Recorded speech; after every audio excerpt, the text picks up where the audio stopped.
Chill or Be Chilled by TotalSkeletonTrash. Chapter 15, in which you begin to question the gardener's sanity. What are you doing in here, you idiot? This isn't halftime. You get back in there and snuggle. Undyne says the second she sees your face. You glower at her, knowing that Sans can still hear you, lock arms with her, and escort her pointedly down several halls until you're definitely out of earshot. Please like She whines the entire way, but when you finally stop in a very formal sitting room, you can't recall seeing anyone use ever, even when your parents were alive. Hey, maybe you can sell some of this furniture to raise car and present funds. She quickly squeals and tugs you down to sit next to her on a very tasteful floral love seat. Okay, she finally breathes. Okay, I missed a lot. Tell me everything, punk. She looks so happy right now that you realize you actually are going to tell her, just because it's nice to make someone's day, and Undyne has been so good to you. Okay, you say, sounding a little excited. You've seen people do this in movies, of course, but now you're doing it. You're giving a play-by-play of what the hot protective bad boy... What? You did not just have that thought. Had done to try and win you over to your best friend, and you're both grinning like idiots.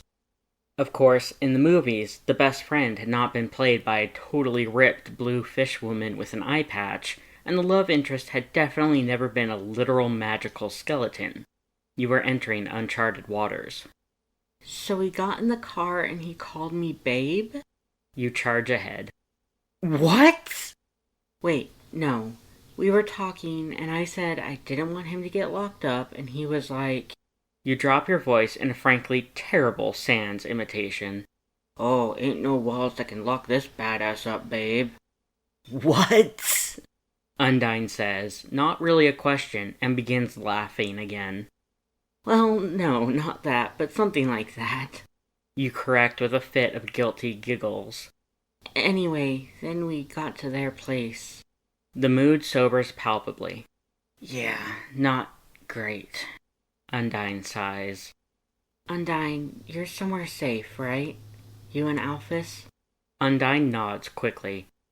Yeah, the faculty housing is really great, promise. We're near the beach, and it's just a townhouse, but it has a big yard. I mean, not like this place does, but pretty big. She assures you. No mold, or leaks, or rats. They had rats? You exclaim. Undyne shudders, nodding. I like rats. I like all animals, you know. But these things, they chewed through everything. Sans saved up to get Paps a TV so he could watch Metaton, who is outside your house right now, by the way. It's your turn. What? If there's one monster success story, it's Metaton. It seems like he's been on every channel this past year, first as the perfect guest, now as a host, actor, singer, chef. There seems to be no end to the robot's skills. He's helping Alphys put in a security system for you.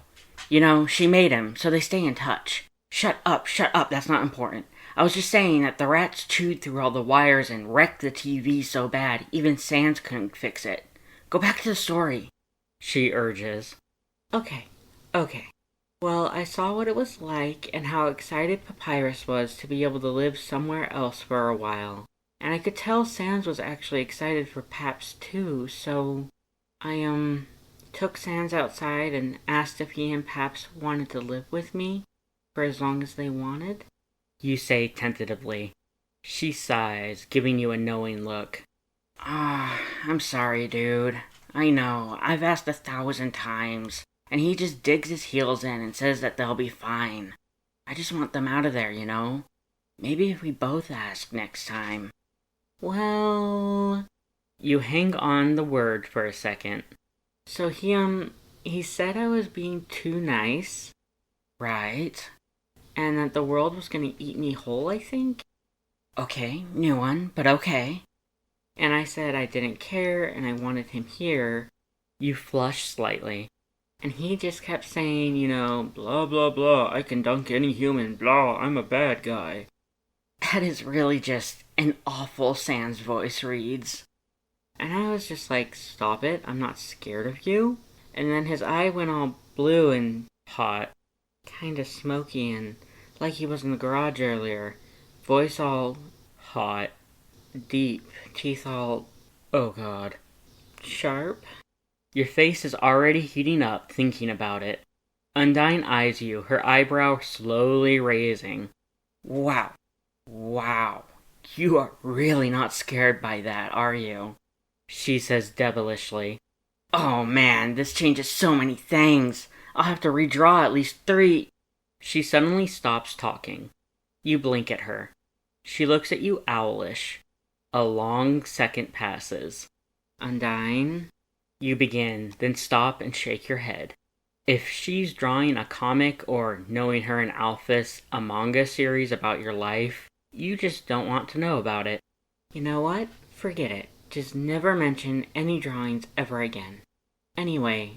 You've lost your momentum, and this was going to be your big line. Damn it, you were looking forward to this part. Reeds, what's the matter? Undyne suddenly scowls. He didn't actually hurt you, did he? I mean... Oh god, no. You say quickly. He kissed me, dude. There is another palpable pause. What? Undyne yells, jumping to her feet. Yes! Heck yes!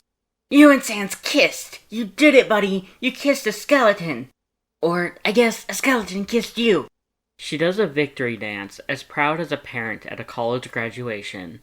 Then, suddenly, she sits back down, looking politely at you. So, what was it like? She asks, as if it's not that big a deal. You roll your eyes, then grin. It was really good. He is a very good kisser. Undyne, he doesn't have lips, though? How was he, No, I don't know. Please tell me, in detail. Undyne says sweetly.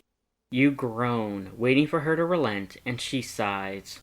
Sans is better at using magic than anyone I've ever met. If he needed lips, I'm sure he just made some. Like, what was his tongue like? She asks, her eye lit up, as if asking it casually like that will mean that you don't notice how nosy she's being. Okay, A, rude. We weren't making out on his front step, you perv.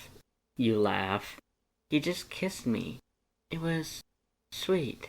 It was honestly the best kiss I've ever had. Undyne sighs happily, grinning from ear to ear. And, B, just out of curiosity, you think he could make a tongue? You blurt out. After the delighted shrieks die out once more, Undyne nods quickly and smirks. Don't worry, sweetie. I'm sure he'll be able to make whatever body part you might need. She purrs. Oh God. You bury your face in your hands and begin to giggle, then finally look up again, bright red. Anyway, you say pointedly. I guess that was just him making his intentions clear. No shit! Because he and Paps moved in. For good. He paid the landlord for the last month, put the keys in the mailbox, tore up the lease, and, moved into one of the bedrooms. Undyne's jaw drops once more. You really got them out? She whispers. For good? Yep. The owner of the bedroom next to mine is now officially a skeleton with magic powers that, kissed me today. You say with a slightly proud, slightly embarrassed, altogether overwhelmed grin. And I think Paps moved into, literally every other bedroom by now. He's having the time of his life. Poor guy, he was so tall and stuck in that little place. Woomph. The air practically is pushed out of your lungs when Undyne once again hugs you tight. You've been hugged more times in the last few days than you had been in the last 12 years, you think. Undyne doesn't crackle with energy the same way Sans does when you're this close, but when she hugs you, you feel it in your chest all the same. A lovely warm feeling, like caramel, like ghosts sprawled out in a sunbeam, like the smell of something rich and slightly spicy. You don't think that's magic, or at least it's not the type of magic that the barrier was made of. You think it's, love. When Undyne pulls away, she has an uncharacteristically serious look on her face. If you hadn't been working at the admissions desk the day I walked into the aquarium, if you hadn't insisted that I put an application in for something more than being a night guard, God, did we ever luck out, me and my friends, that you happened to be there. She murmurs. If I hadn't had the guts to walk in. You have to laugh at that. Undyne, if there's one thing you're not lacking in, it's guts. You point out. But even if we'd missed each other, I would have still run into Sans in the vet's office. He would have still asked me for my number. Even if we were on some totally different timeline, I think we still would have ended up friends. Destiny, she says, grinning again. Sure, if you want. You say with a shrug. Okay, you happy? I want to go see what your girlfriend and Mettaton are doing. Oh man, does he really look like he does on TV? He really does. He and Alphys are standing by the open front door, installing something complicated into the door handle, it looks like. Papyrus is busily drilling a camera into the top of the door frame, using his height to eliminate the need for a stepladder.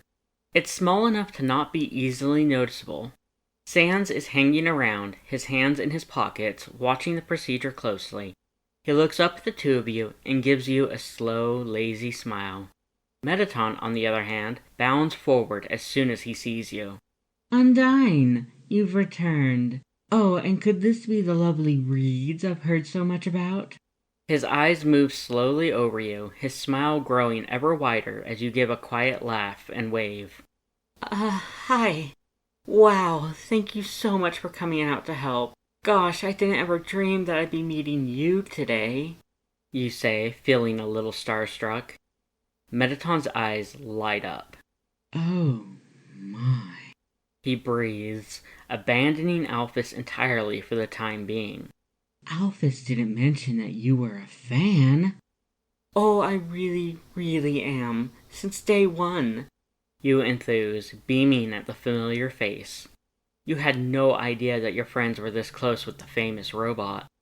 When you went on that dancing show and did that tango and the whole internet absolutely lost it over your shoes? Armani, darling, I had them custom fit. Alphys designed brand new feet that night specifically for those shoes. He says, brushing his hands through his gleaming, inky hair. Alphys, that's incredible. You call. It was, Sans, can you hold this wire, please? She asks, nodding at the piece Mettaton had been working on. She's sweating slightly, lost in concentration, too focused to be distracted by talk of dancing. Undyne's watching her, seemingly also lost in concentration. Her sharp teeth are tugging slightly at her bottom lip. You don't notice how Sans' smile is beginning to slip as he peels himself off the wall to sub in for the robot. You're too busy having fun. Oh, but then you and Napstablook, right? That's their name? That set on SNL is already legend. You're both so great. You say. I listened to your live album like 1 billion times. Look. You begin to fish out your phone to show him the play count on the album, then groan. Oh, I'm being such a suck-up, aren't I? I'm sure you just wanted to have a normal day. Oh no, darling. Mettaton purrs, the bass in his projected voice rumbling through you. They all said you were wonderful, but I simply didn't know such an absolutely gorgeous creature could have so many different interests. Oh wow. Mettaton, from TV, had just called you absolutely gorgeous. Mark that one away in the memory book. Are you kidding? You say excitedly. Look who's talking. You can sing, you can dance, and you cook too? You enjoy my cooking program? Mettaton says, sounding absolutely delighted. Of course I do. God, when you went toe-to-toe with Gordon Ramsay and you pulled off that salmon en croix with the fresh herb sauce you cooked inside the whole lemon, and you cut open the lemon tableside and nobody could figure out how you did it? Oh, and don't tell me, I can remember the truffle-studded terrine, and that flour that melted and then formed itself into a chocolate mousse in the shape of a different flower. I always wanted to make something that looked as beautiful as that. You sigh wistfully. Mettaton sighs too, in absolute bliss. Step into the light, darling. Let me take a closer look at you, he says quietly. You blink but oblige, stepping into a sunny patch of the front yard. It's so positively balmy for December. Is this good?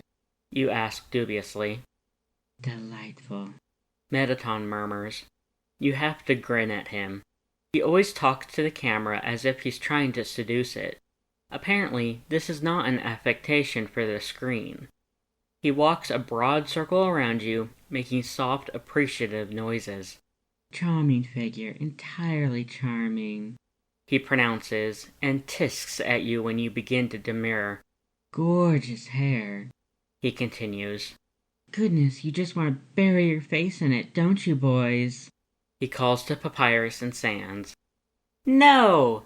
Papyrus calls back cheerfully. Sans makes an awfully strained noise that isn't an answer. You glance over at him, but Mettaton demands your attention back at once. Such big, bright eyes, adorable nose.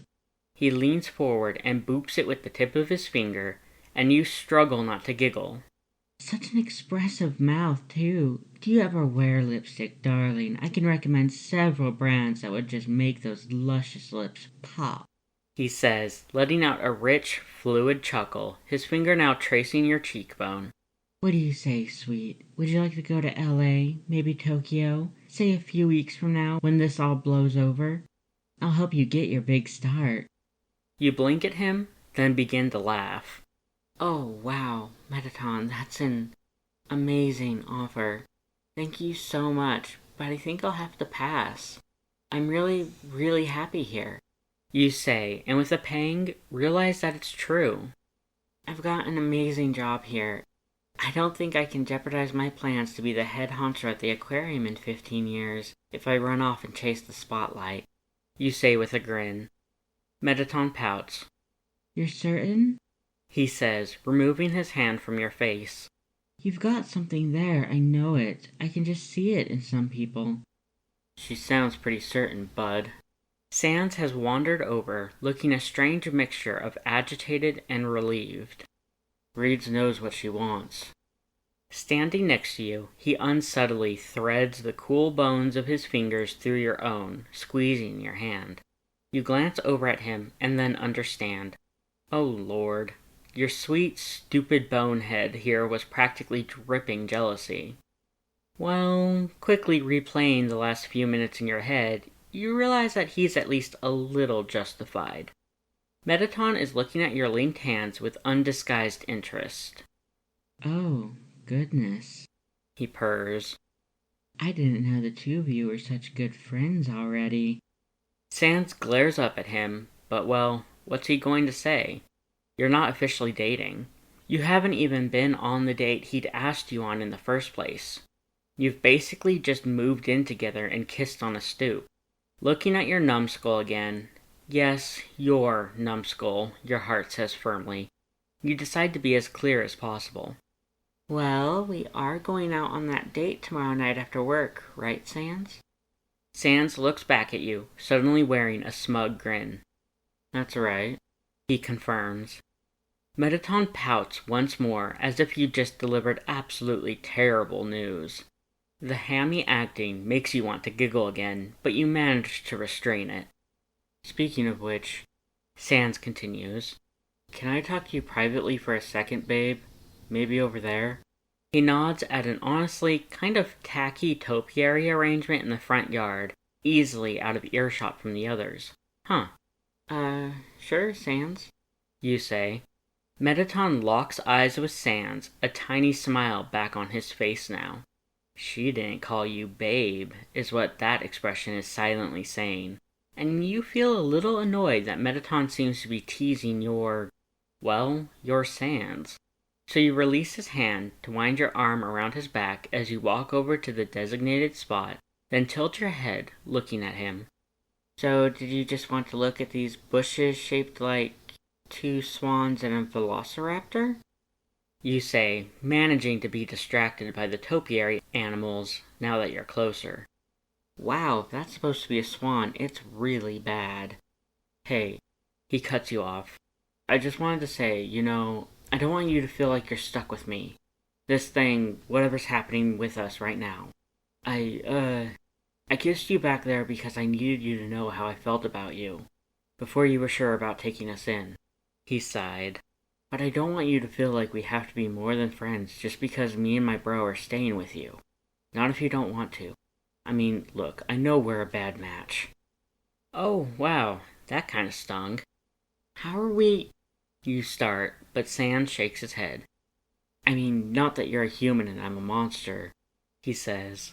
But we both know that you could have any human or monster you want, no problem. You snort. Oh, sure, we both know that. You drawl sarcastically. He forges on ahead, ignoring you. I'm nothing like Metaton. I can't take you to the same places or show you the same things. Even humans love a guy like him, but I'm not him. I'm not always easy or fun. I come with so much baggage, and you're just gorgeous and smart, and you've got this beautiful soul, and I'm just dust in compare. You can't stand to hear him talk about himself that way. Sure, he has flaws, but so do you. You just can't understand the admiration and affection you have for him already. Not to mention the worry and the fear for him.